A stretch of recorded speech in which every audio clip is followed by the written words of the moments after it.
হিন্দী চোৰৰ পৰা বাইক চোৰ বেংক চোৰলৈকে বা বেংক ৰুবাৰীৰ কথালৈকে আপোনালোকে নিশ্চয় শুনিছে বা টিভি মাধ্যমত সেই চোৰৰ কাহিনী বা ঘটনা আপোনালোকে নিশ্চয় দেখিছে।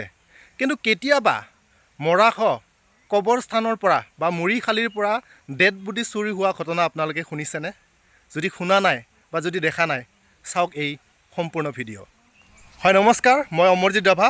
বৰ্তমান আছোঁ ওদালগুৰি জিলাৰ আংৰাজুলিত। মই অলপতে যিটো কথা আপোনালোকক কৈছিলোঁ, কেতিয়াবা আপোনালোকে ডেড বডি বা মৰাশ চুৰি হোৱাৰ ঘটনা শুনিছেনে? ওদালগুৰি জিলাৰ এই আংৰাজুলিত এনেধৰণৰ নাভুত নাচৰুত ঘটনা সংঘটিত হৈছে। মই সবিশেষ আপোনালোকলৈ আগবঢ়াই আছোঁ। এইখন হৈছে ভাৰত ভূটান সীমান্তৰ ওদালগুৰি জিলাৰ আংৰাজুলি অঞ্চলত থকা এখন কবৰস্থান। কেতিয়াবা আপোনালোকে শুনিছেনে এনেধৰণৰ কবৰস্থানৰ পৰা মৰাশ বা মৃত্যুদেহ 2-3 বছৰ আগতে মৃত্যু হোৱা ব্যক্তিৰ এনে মৃত শৰীৰ বা মৃতদেহ কেতিয়াবা চুৰি হোৱাৰ কথা শুনিছেনে? যদি শুনা নাই, আপোনালোকে আজি শুনি বা দেখি আচৰিত হ'ব। আজিৰ পৰা কিছুদিন আগত এই কবৰস্থানৰ পৰা 3টাকৈ মৃতদেহ ইয়াৰ পৰা চুৰি হৈছিলে। এক আচৰিত লগা ঘটনা আপোনালোকক মই দেখুৱাই আছোঁ। অকণমান মই চেষ্টা কৰিম ভিডিঅ'টো আপোনালোকক দেখুৱাবলৈ। তো মই এটা অনুৰোধ কৰিছোঁ, ভিডিঅ'টো মাত্ৰ শেষলৈ চাই থাকিব, মই জনাই যাম ইয়াৰ সবিশেষ। তো গাইজ, মই দেখুৱাইছোঁ আপোনালোকক।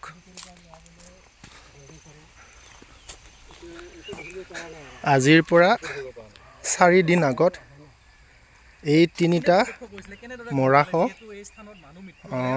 যি মৃত শৰীৰ মৃতদেহ চুৰি কৰি লৈ গৈছিলে। এজন আপোনালোকে দেখিছে, নাম লেট থানিজা ৰাভা। তেখেতৰ এই কবৰস্থানৰ পৰা তেখেতৰ বডিটো নোহোৱা হৈছিলে। আৰু এজন হৈছে সোণাৰ নাৰ্জাৰী, আপোনালোকে দেখা পাইছে। আৰু এটা হৈছে হাবাচি বসুমতাৰী। তেখেতৰ জন্ম হৈছিলে 14/6/2019। তেখেতৰ এই স্থানৰ পৰা, এই কবৰস্থানৰ পৰা তেখেতৰ শৰীৰটো, মৃত্যুদেহটো কোনোবা লোকে চুৰি কৰি লৈ গৈছিলে।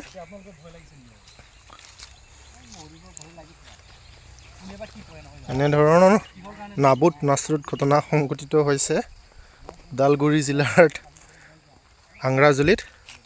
কেতিয়াবা আপোনালোকৰ অঞ্চলত এনেবোৰ ঘটনা বা কবৰস্থানৰ পৰা বা মৰিশালিৰ পৰা কেতিয়াবা মৃতদেহ বা তাৰ অৱশিষ্ট চুৰি হোৱাৰ ঘটনা আপোনালোকৰ অঞ্চলত যদি হৈছে, কমেণ্ট কৰি জনাবচোন।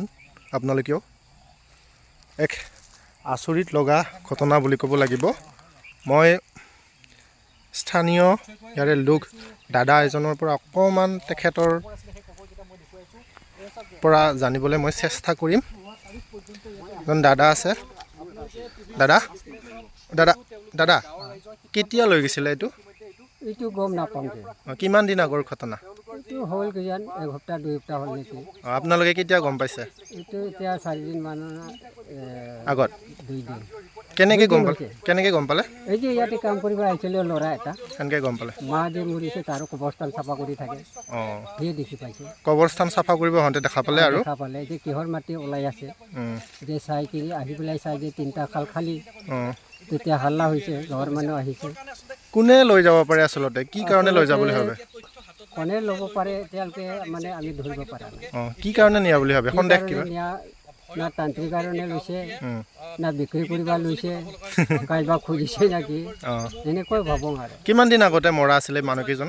এতিয়া 5 বছৰ হৈছে 5 বছৰ এটা 3 বছৰ এনেকৈ এটা 5 বছৰ তলত 5 বছৰ আগত এইবিলাক কি মানুহ আছিলে পুৰুষ নে মহিলা বড়ো মতা মানুহ দুটা অঁ আৰু মাইকী মানুহ দুটা এটা মাইকী মানুহ এটা এইবিলাক আগত মানুহ আগতে হৈছিল নেকি এনেকুৱা ঘটনা আমাৰ জেগাত হোৱা নাই এইবাৰে প্ৰথম এইবাৰে প্ৰথম এই প্ৰশাসনৰ মানুহ আহিছেনে আহিছে ন কি কৈছে তেখেতসকলে তেতিয়া যোৱাকালি দৃষ্টি আহিছে অঁ এই সময়ত ময়ো আছিলোঁ অঁ এতিয়া আপোনালোকে এইটো খবৰ স্থান দিব পাৰে গতিকে ৰাজি দিছে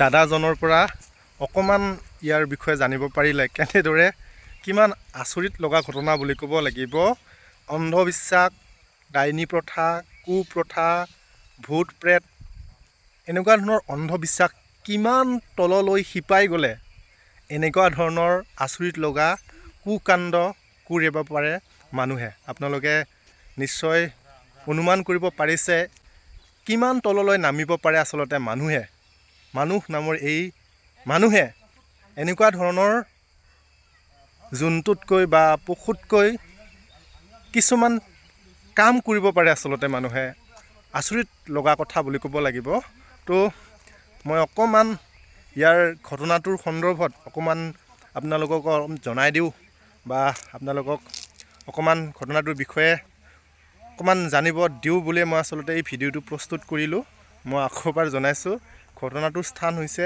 ওদালগুৰি জিলাৰ আংৰাজুলি কবৰস্থানৰ পৰা আজিৰ পৰা 3-4 দিন আগতে তিনিটাকৈ মৃতদেহ বা তাৰ শৰীৰ অৱশিষ্ট ইয়াৰ পৰা কবৰস্থানৰ পৰা চুৰি হৈছিলে তো আৰু ইতিমধ্যে দাদাজনে কোৱা মতেদি ইয়াত প্ৰশাসনৰ লোক উপস্থিত হৈছে কোনে কি কাৰণে কিয় নিছে হয়তো তেখেতসকলে পৰৱৰ্তী পৰ্যায়ত ইনভেষ্টিগেশ্যনৰ দ্বাৰা ওদালগুৰিৰ বাসিক বা অঞ্চলবাসী ৰাইজক নিশ্চয় জনাব কিন্তু এয়া এক আচৰিত লগা ঘটনা বুলি ক'ব লাগিব কোনোদিনে নোহোৱা নোপোজা ঘটনা এইবাৰ অসমৰ ৰাইজে ওদালগুৰিৰ পৰা নিশ্চয় এই খবৰটো শুনিছে আৰু আপোনালোকৰ অঞ্চলতো কেতিয়াবা যদি তেনেকুৱা ধৰণৰ ঘটনা বা কাণ্ড হৈছে নিশ্চয় কমেণ্ট কৰি আপোনালোকে মোক কমেণ্ট কৰি নিশ্চয় জনাব আমিও জানিব পাৰিম তো আমি আচৰিত হৈছোঁ ওদালগুৰিবাসী হিচাপে এনেকুৱা ধৰণৰ ঘটনা যাতে আৰু পুনৰাই নঘটে বা নহয় তাৰ বাবে আমি